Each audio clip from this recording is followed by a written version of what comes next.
Welcome in to the first episode of the Fantasy Football Actuary podcast. I'm your host, Brock Talby, the Fantasy Football Actuary. So in this first episode, I'm planning on just doing an introduction to myself, to my background, to why I'm starting this podcast. And then I'm going to go through my 3 league teams, my personal fantasy football teams, my main 3 leagues, and talk to you about some key players from each team, why I picked them up for this year, why I like them. Then I'll kind of give a preview of what's to come, what my plan is going forward for this podcast. So let's get into it. My background, as the title suggests, I am an actuary. For those of you that do not know, actuaries are kind of the data specialists at insurance companies. So I do work for a large financial and insurance company. Currently, I'm an actuary there. So I work with a lot of data, a lot of tables, a lot of models. Actuaries use data they predict things. They use tables and data in a predictive analytics capacity. So I was kind of thinking, can I turn my data training and use it to predict fantasy football things? So I'm very passionate about fantasy football. Why not combine my passion for fantasy football and my actual professional knowledge and training and start a podcast and see, can I use my data skills to accurately predict fantasy football trends, who's going to be good? Can I use it to create an advantage in fantasy football? Just doing some basic research, I believe that some analyst companies, fantasy football companies, are employing data scientists. I don't know that anyone is employing any actuaries. To become an actuary, there's a lot of exams. It's really rigorous. So once you're an actuary, you're kind of an actuary. I don't think that actuaries would branch out into a fantasy football professional capacity at all. So I assume this is unique. So yeah, that's kind of why I'm starting the podcast.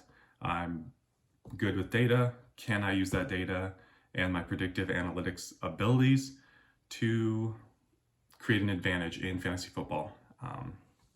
So that's my plan. Going forward, I will try to be providing you with the most accurate and up-to-date rankings based on data analysis and potentially various actuarially built models. So I am planning on using predictive analytics models and historical data, NFL stats, fantasy stats, all of that sort of thing to predict what's going to happen and to drive the rankings of who I think will be good in fantasy football. So that's my plan. So for the rest of this introductory episode, I kind of just wanted to go over my 3 leagues, the 3 personal teams that I've drafted in the last few days. When I follow other fantasy football analysts, they mention in passing their own leagues. I don't know of many people that actually show their teams or talk about their teams or give listeners real updates about their teams throughout the season. So I kind of wanted to make this podcast more of a personal journey. Like, we're in this together. I'm going to be giving you weekly updates on my own performance, my own teams, so you can know that, hey, this guy is actually successful using his predictive analytics, using his projections, or maybe 1 or 2 of my teams, or maybe all 3 will crash and burn, and we can commiserate together. So my first team is an ESPN. It's a non-PPR 10-man league. I've been in this league the longest. It's the one I care about the most. It's a bunch of buddies from high school and a couple others. We started the league many years ago. It's pretty competitive. Everyone's active. There's a ton of trades. There's a group chat with a ton of trash talk, even in the off season, all year long. We're just good friends that like to give each other a hard time. So in that league this year, it's a redraft league. There's no keepers. I drafted from the 6th spot. So my plan going into it was initially to target Derrick Henry or Josh Jacobs with my first pick. I was kind of indifferent. I liked Henry, but I really like Josh Jacobs, and he's kind of like a I'm gonna plant my flag in Josh Jacobs this year. He's one of those guys that I'm super pumped about. Looking around the industry, I see a lot of analysts underranking him in my opinion. I've seen him outside of people's top 10, running back 13, 14, 15, which just seems insane to me. So as a rookie, Josh Jacobs ran for 1,150 rushing yards and 7 rushing TDs. And he was kind of hampered with a few injuries, and he still hit those marks. He only had 20 receptions for 166 receiving yards. I'm projecting just a modest rushing yard gain, but 534 receiving yards and 59 receptions. I think those are realistic numbers. And with those kind of numbers, he's in my top 5 in all scoring formats. So I just think he's a steal. I think he's a value. And I don't know why a lot of other analysts are sleeping on him, it seems. I've been championing him on Twitter. I think he's a great first round pick for mid to late round drafters, such as the 6th spot, 6 through 10, 6 through 12. I don't think you can go wrong with Josh Jacobs. I really don't.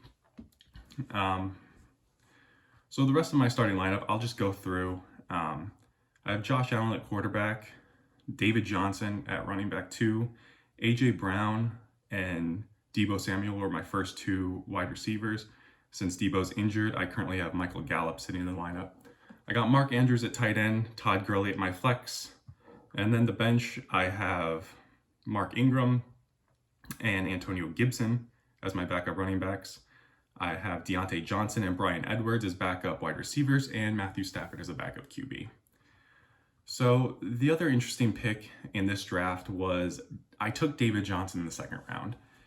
And that might have been a reach, but through the first 13 picks, there was like 12 of them were running backs. So my league was going super running back heavy. And I love David Johnson this year. He, at that 14th pick, my 2nd round pick, he was the 4th highest running back in ESPN's ADP. So I really didn't want to being in the middle of the round. I didn't want to gamble and wait and see if he would get back to me in the 3rd, since there was 12 picks in between my 2nd round and 3rd round picks. I just wanted to grab David Johnson. Like Josh Jacobs, he's the other guy I'm most excited about. I love David Johnson's opportunity this year. There's basically nobody else in the backfield. Duke Johnson, he's not going to be getting any rushing basically at all. He's more of a pass specialist, but so is David Johnson. David Johnson is a fantastic receiving running back, and I think they're going to use him like that. Carlos Hyde got over 1,000 rushing yards last year on this team.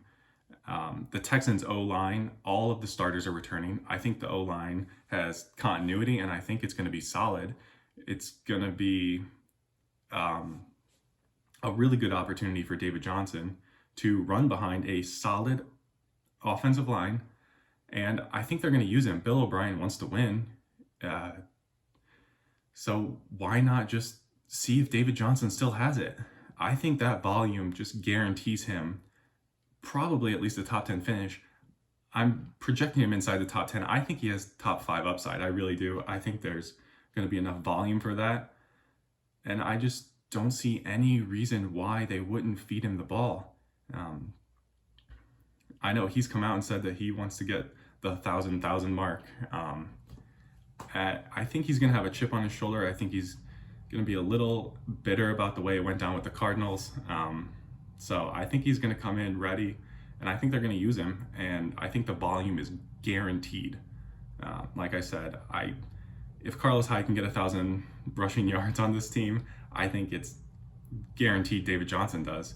And with the receiving work that he should get, Receiving was the best part of his game at Arizona. Even last year when his rushing didn't look that good, his receiving game still looked very good. So I think he's really good value. I had to grab him in the second. It might have been a reach, but I'm really excited about David Johnson. So those are the two guys I wanted to highlight on this ESPN team. I did draft Josh Allen and Matthew Stafford. In this kind of redraft league, a 10-team league especially, I usually don't draft a backup quarterback. With the uncertainty of COVID, if someone's out for multiple weeks, I didn't want to be left streaming, and a lot of other teams were doing the same and drafting backup quarterbacks. I didn't want to be left streaming like the 20 ranked quarterback through the 30th ranked quarterback for a month if one of my QBs, if for say Josh Allen went down with COVID for a month. And I think Stafford's solid. I have both Josh Allen and Matthew Stafford inside my top 10. So I think rostering both of them is a solid move just for depth. So next I will move on to my Yahoo League. This is a 12-man Superflex non-PPR, and we draft with an auction draft. In this league, you'll see a lot of the same players. I have Josh Jacobs and David Johnson both on this roster as well.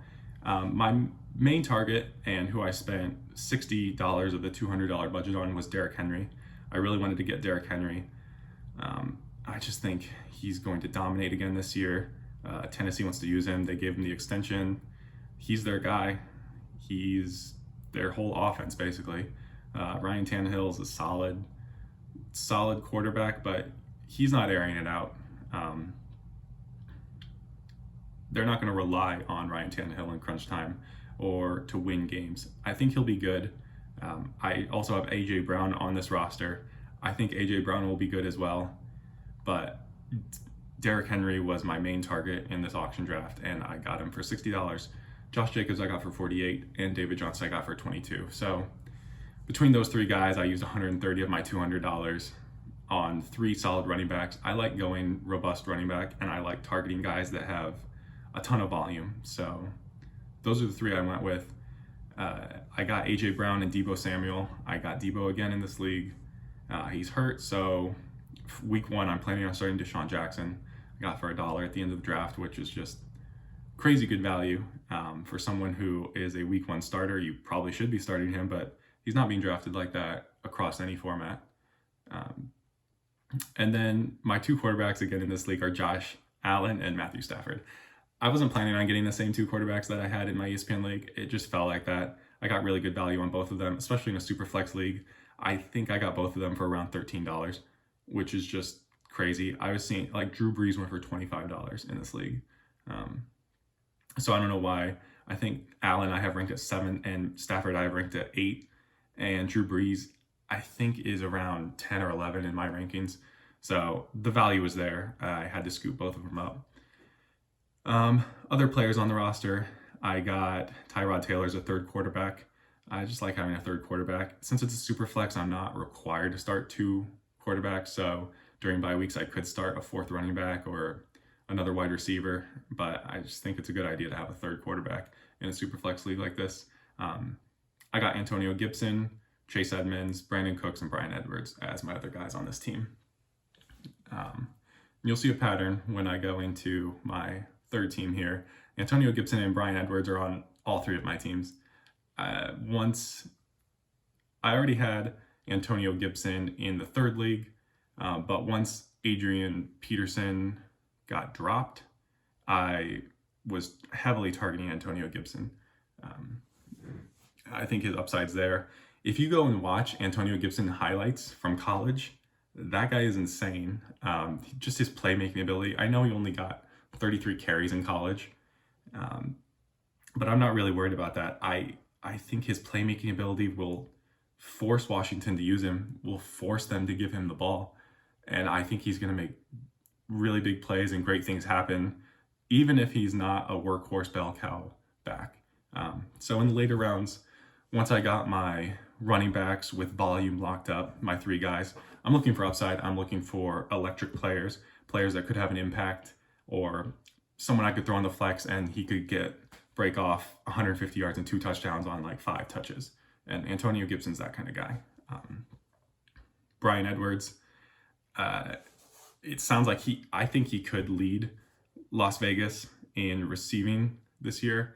And I think he could be this year's version of Deebo Samuel, rookie running back or rookie wide receiver, breaks out, gets a ton of yards, not being drafted as the top rookie wide receiver, or initially wasn't throughout the summer in rookie drafts, but I think he could surprise and be the top rookie wide receiver in the league. I know Henry Ruggs is there on his team as well. I think Ruggs is a solid option. I think he's a good flyer, but I think Bryan Edwards, and based on camp reports, it sounds like he's going to be a good player right off the bat. He's going to be a starter. He's going to be the guy. So, especially with Tyrell Williams going on IR, I just think Bryan Edwards is going to be a stud. So I have Bryan Edwards and Antonio Gibson across all 3 leagues.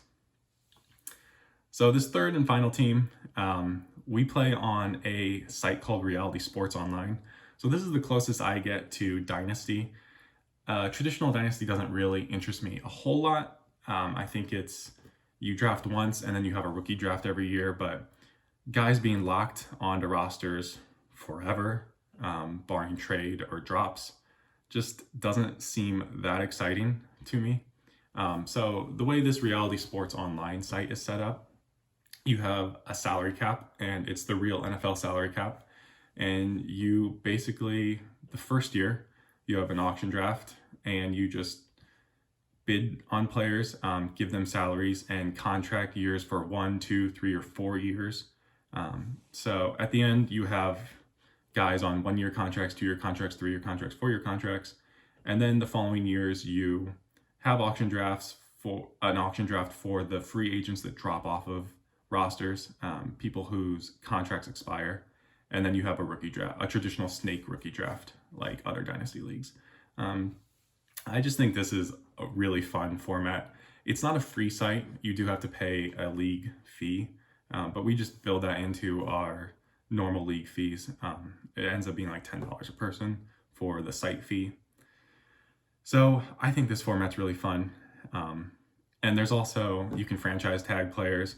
You can extend contracts for players. You get like 1 extension a year and 1 franchise tag a year. There's an IR, there's multiple IR spots. If you put someone on IR, they're there for the season, but you get their salary back for free agency acquisitions. So it's really cool.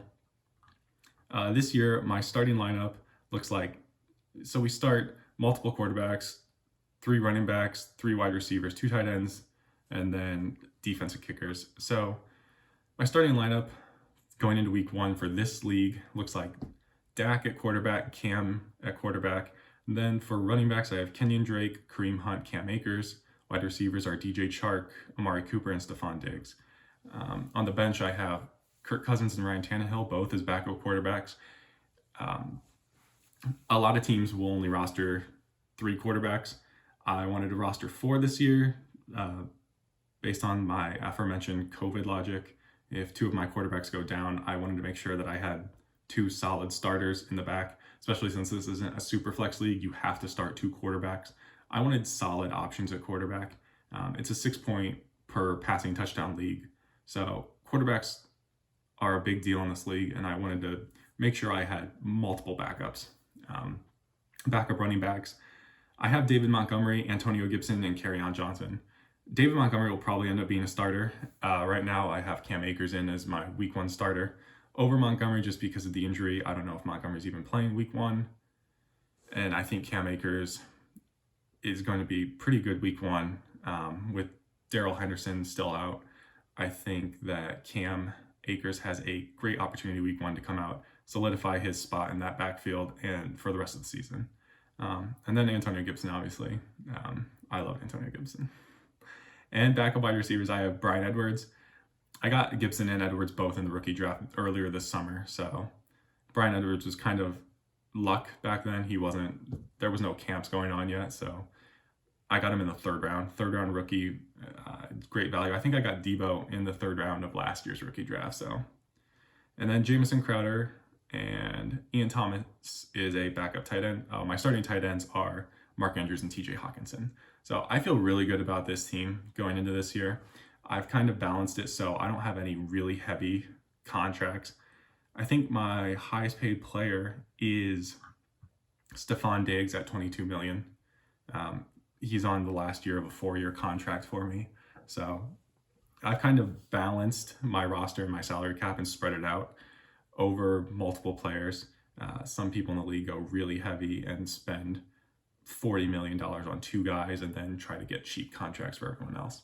That's not my style. I like to have a balanced roster, and I think this year I have a lot of depth, which will come in handy, and I think it'll serve me well. My main target for this league in the auction draft was Kareem Hunt. He was, in my opinion, the best available running back. So last season when Kareem Hunt came back, he outscored Chubb in full PPR 6 out of 8 games, and in half PPR 4 out of 8 games. So my league is half PPR, but even 4 out of 8, if he's outscoring Chubb half the time, in redraft Chubb is going in the end of the 1st or the beginning of the 2nd, that kind of ADP, and Kareem Hunt's going in the 5th or 6th. I just think that's insane. I don't like Chubb at his value at all. I think it's going to be a 50-50 split. I think some weeks Chubb will outscore Hunt, other weeks Hunt will outscore Chubb, and I don't think it's going to be a large enough favor for Chubb to justify taking him in the end of the 1st or in the 2nd round at all.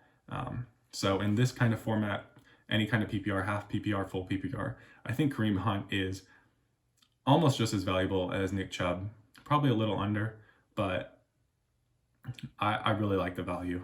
So he was my main target in the auction this year. So those are my 3 teams. Like I said, most analysts that I've listened to for the last several years, they don't really talk about their leagues. I'm planning on talking about my performance with you guys. I'm planning on doing a segment called Congratulate or Commiserate, where I talk about how my teams did over the week, and you guys can send in how your teams did through Twitter or Instagram or whatever platform you want. And we can either congratulate each other and celebrate that, hey, we pulled out a tough victory, or we can commiserate together and at least you know that you're not alone in losing. So I think that'll be cool. I think it'll add a personal touch to the podcast that other fantasy football podcasts are lacking. So the last thing I wanted to mention on this initial episode was my plan going forward for the podcast. I think I will plan on doing 2 episodes a week. Like I said earlier, I am a full-time actuary. I do have a full-time job. This is not my full-time job. As of now, this is just a hobby. And it's a passion of mine, and I wanted to start this. But as of now, it'll just be 2 episodes a week. I'll plan on releasing Tuesday mornings and Saturday mornings. The Tuesday show will kind of look back at the previous week. It'll go through who I'm targeting on the waiver wire for that week, and then it'll give you a Thursday night preview. And then the Saturday show will go through previews for all the upcoming weekend games and the Monday Night Football game. I'll go through some of my start-sits, kind of my starts of the week for fringe guys that you may be curious if you should start such and such over such and such. It's a tight rankings, rather than just going over, hey, you need to start Christian McCaffrey. That's not the kind of analysis that I'll be giving on those Saturday episodes. It'll be more fringe player focused, so that you guys can make informed decisions. And hopefully we can perform well together, and I can deliver accurate rankings and help you succeed in fantasy football. That's my ultimate goal. I'm trying to help you succeed. I'm trying to succeed myself. I'm trying to find a way to use my data analytics skills in a more fun way in fantasy football. Since this is the Tuesday episode, I'll just go over a quick Thursday night preview. It's the first game of the season. everyone's super pumped, obviously. I think fantasy football wise, you just start your studs. You start Patrick Mahomes, you start Travis Kelce, you start Clyde Edwards-Helaire. All the guys you drafted to be starters, you start. You don't have any reason not to. We don't have any knowledge that says otherwise. I think you start those guys. The fringe guys like Brandon Cooks, I'm not starting Brandon Cooks. I have him on my Yahoo team. I'm not starting him. I think he could be Houston's #1 receiver. It sounds like practice reports from Monday, he had a hamstring injury that he's limited with. I'm staying away until I see that situation shake out between him and Fuller. So if you have to, you have to, but I would look elsewhere on Brandon Cooks. And my last piece of advice for the Thursday night game is move your positional players out of the flex spot and into the positional spots. I think that'll be more important this year than ever. If someone gets a positive COVID test on Sunday morning and you need to get them out of your lineup, it will be a lot more difficult if your flex spot is already taken up by someone that played on Thursday night. If you move your Thursday night guys into your positional spots, someone goes out with a positive COVID test on Sunday morning, you can either play a running back or wide receiver because your flex spot's open. So just remember to do that. Just because you drafted your #1 running back, if he's playing in the Monday night game, I would throw him in the flex spot and put your Thursday night guy, your third running back, technically, into your running back slot. It's just a safe way to play. It gives you more flexibility, more lineup adjustment, and I see players all the time get screwed over by not doing this. So yeah, I think that about wraps up this episode. I thank you for listening. I look forward to all the future episodes going forward and working with you through the season and bringing you the best fantasy advice I can. Thank you, and I will see you in the next episode.